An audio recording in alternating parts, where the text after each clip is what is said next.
Welcome to Brainstorming America. I'm Ken Rollins, here with the co-host John Merrill. Welcome to the show. Hey, Ken. Good to see you, brother. Thank you, my friend. And traveled all the way up here from Tuscaloosa to do the show. Y'all know where Tuscaloosa is, a big T-town they call it, man.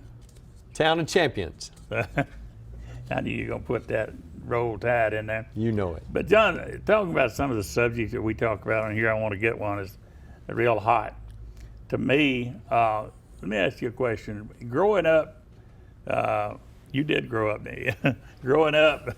I think I'm about grown now. Would you have ever thought, as a kid or otherwise, would you ever have thought of walking out in the street and hitting a policeman or kicking him in the head? You know, it's amazing to me the disrespect that we have for law enforcement today. One of the things, when you ask me that question, that immediately comes to my mind, I would never, ever have engaged in a law enforcement officer, law enforcement professional, if that individual did not address me first, because I was taught to have respect for that position and respect for that individual, because they have one job, and that's to protect us and to keep us safe. And we need to show our respect and appreciation for them for what they are doing. And instead of just talking, over the years, you and I have done that. We walk the walk and not just talk the talk when it comes to our law enforcement. Yes, sir. Every year there's programs for them and stuff, and we're involved in those. And I'm the one that built the law enforcement memorial here at the park. So I've got my credentials, so to speak, that fact that I do support them. But I can't see me ever, in any walk of life, when I was crazy or whatever, that I went to an officer that had a pistol that big on his hip in a nightclub or whatever, billy club, all those things, pepper spray. I would never go out and touch them on the shoulder, much less go out like they're doing in New York. That's what I'm getting at. I'm watching this play out on television, and you are too out there. People's watching us here, our audience. We are all seeing that, and if you want to know what the world's gone to, just think about you, the viewer, what it would be like if you saw an officer standing in the street and you didn't like the way he was directing traffic or something. Would you ever think about going out and just kicking him in the stomach or kicking him in the ear, like we saw the officers in New York, by illegals? But let me put it another way. Would you ever go to Venezuela and kick an officer in the ear? Would you ever go to Syria or any of those other countries, Japan, and take on one of their officers? If you did like that in a foreign country, they'd put you under the jail. You'd be the late John Merrill. But I'm saying, this is what we've come to see our officers. When I saw that with those immigrants, and then to shoot them flipping us off, after they'd got out of court by Alvin Bragg, the district attorney up there, go in, and by the time the policemen get back to do their paperwork, they're already out of jail. And so we've got a situation, and I'm saying that's in New York, but it's also in your hometown. It's coming to your hometown.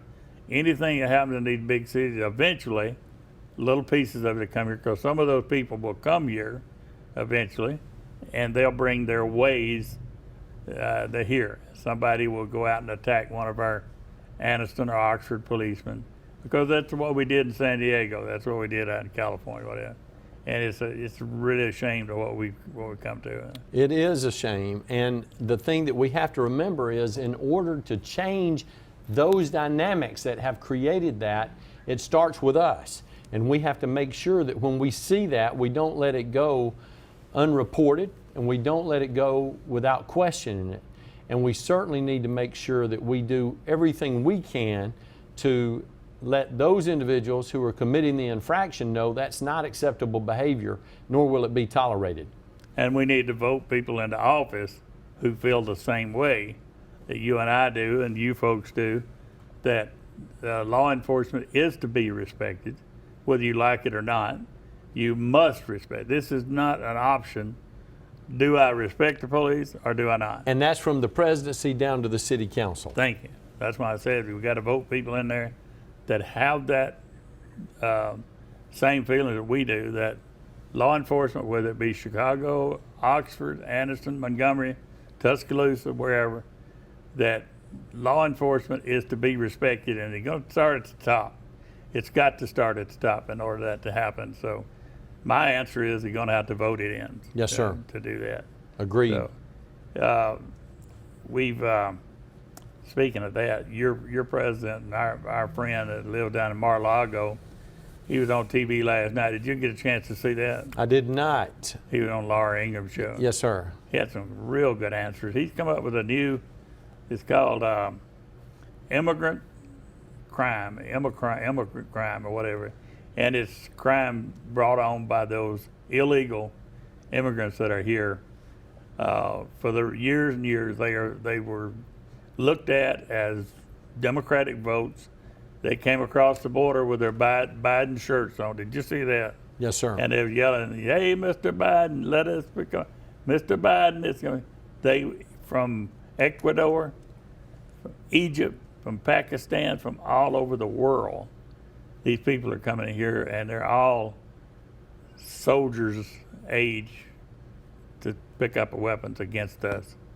They're letting them in, and I fear for what's happening in my country with this border thing. You and me both. Yeah, and so. But one of the things that we don't fear is we don't fear about you joining us each and every week. We have enjoyed hearing from you, the different topics that we've discussed week after week. Now we're in the 51st episode of Brainstorming America. We're delighted that you've chosen to join us again this week. We hope that if you have any questions or concerns about things that we're introducing, you'll contact us and let us know. Thank you for being with us again this week. We're going to take our first break now. We'll see you back here in just a minute. And welcome back to Brainstorming America, here with John Merrill. And John, we went to, what was we talking about when we went to the last one? But it doesn't matter. I want to tell you about I want to talk about another subject, and that is the border.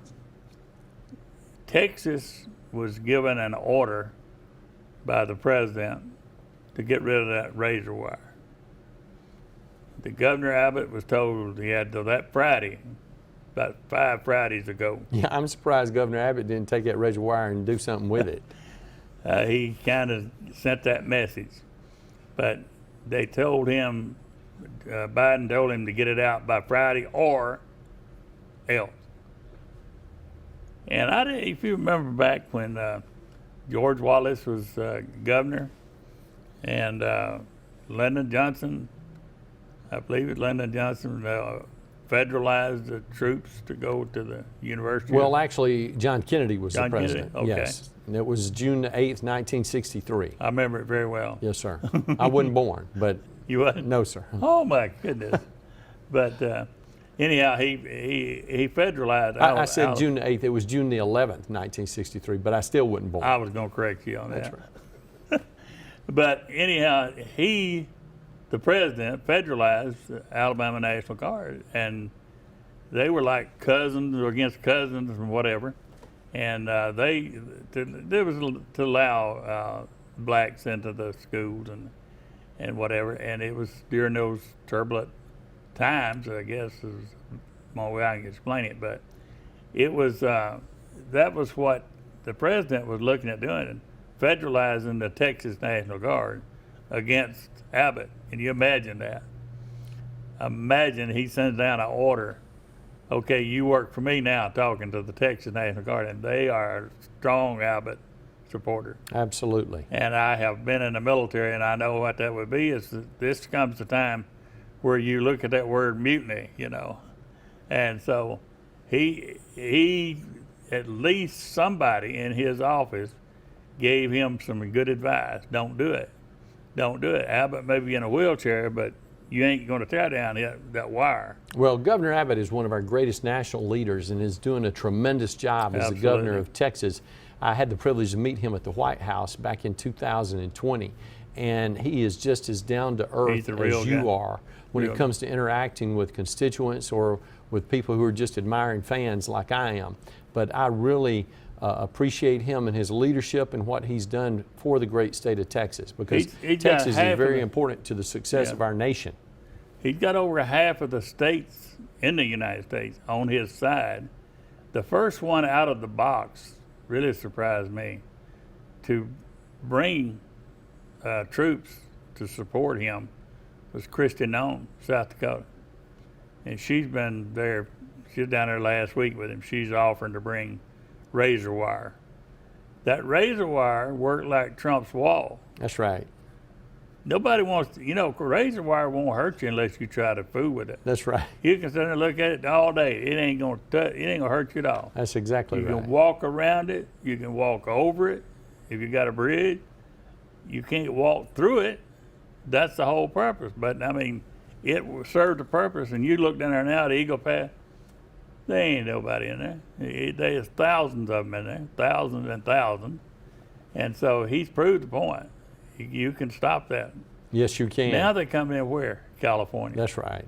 But Governor Nome is another outstanding leader. Cindy and I had the privilege to meet her back in 2022 when she came to speak at the Republican State Party meeting in Montgomery.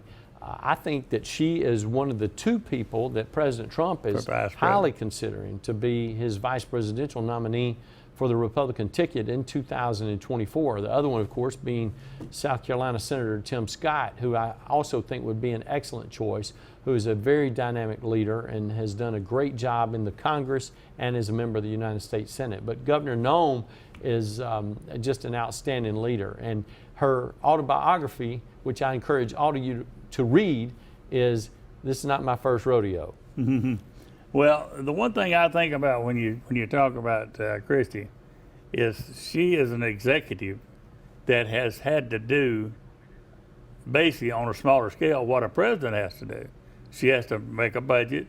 She has to do all the things that a president of the United States. So she's had that executive skills. Tim Scott's got some great skills. Right. Now, so I agree with you. He would make a great vice president. But when it comes to somebody who brings something to the table, Sure. Christie can go out there amongst any of you states, and to every governor of every state, I was you. That's right. It don't matter if they blue, red, whatever. That's right. But she brings that to the table, and I know Donald, President Trump is thinking about her. He's got to be, because she is right there on that cream of the crop. But I think whoever he gets as his vice president is going to make a difference on his electability. I just really believe, because I can see what Kamala has done to to Joe Biden. Right. On the opposite side of That's that. exactly right. The anchor she's placed on him. That's right. Not that he's. And there were a number of people, Ken, that felt like that the selection of Senator Harris to be vice president was a poor mistake by President Biden when he was selecting his nominee. And yet it turns out almost to be a stroke of genius, because she is the only person in the nation that people want to be president of the United States less than they want Joe Biden to be president of the United States. So they're trying to just make sure that he stays in office so she will not become the next president of the United States. So you think he's going to come up to be re-enlisted as with an IV in his arm and two people propping him up or something like that? I'm not sure. I know there's a lot of things that have yet to be decided about that nomination process, but one of the things that we know you've already decided is to stay with us for the third and final segment of this week's episode of Brainstorming America. Welcome back to Brainstorming America. Ken Rollins, and I'm here with John Merrill. I don't know where we left off, John, but let's talk up with something that you being the former Secretary of State and the head of the Secretary of States of the United States. I want to ask you a question about, I see I think her name was Wanda, the balloter that had all the ballots up in Chicago. You know who I'm talking about? Yes, sir. I'm talking about Wanda. Now they got a guy named Craig. Yes, sir. The same thing. They was making money. Yes, sir. For a while. He was making big money.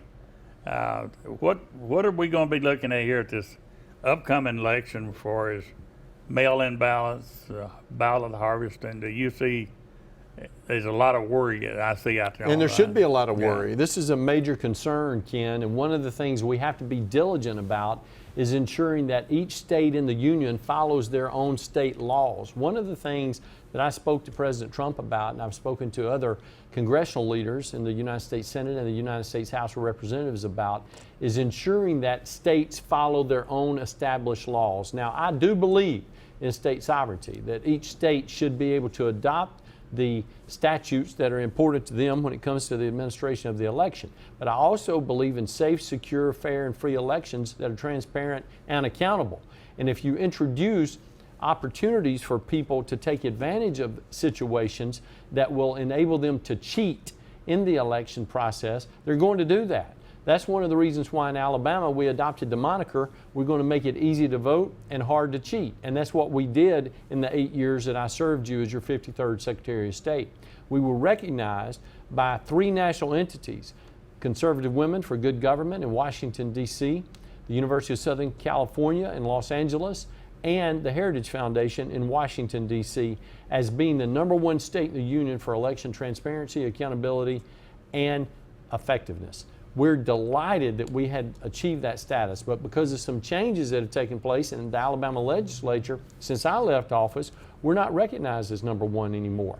And that deterioration continues to occur in states all across the union. So one of the things that we have to do is when we see something, we need to say something, because we've got to stop this erosion of integrity in the elections process and make sure that we return to the point where people know we want each and every eligible U.S. citizen, that's a resident of Alabama, to have the opportunity to become a registered voter and to cast their ballot for the candidate of their choice.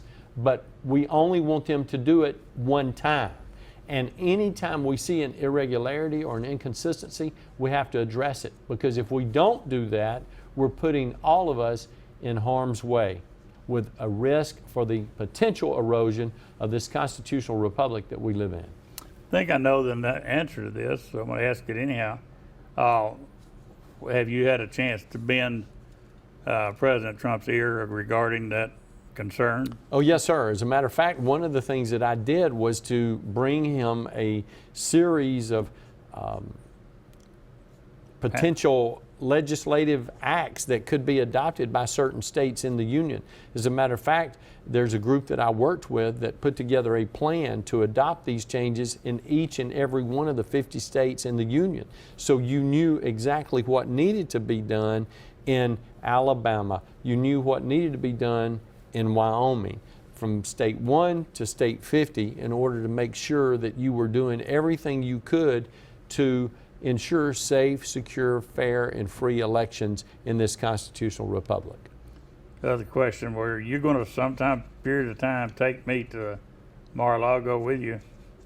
Well, I'd love to do that if you would be up to going at some point in the future when we get that opportunity. Unfortunately, I was just invited last week to go with one of my friends in a couple of weeks, but I'm not going to be able to go. So it's always disappointing when you're not able to take advantage of an opportunity like that to go down. And this was something that I always look forward to. And as you know, I've been down there several times, but the president's always been very gracious with his time, and we've had great meetings every time I've had the privilege to be with him. I wanted, I always ask Cindy. Cindy's been there with you, right? She has not. She has not? She has not. She elected not to go the 2 times that she was able to attend. Wow. But it's just something that the scheduling has not worked out on yet.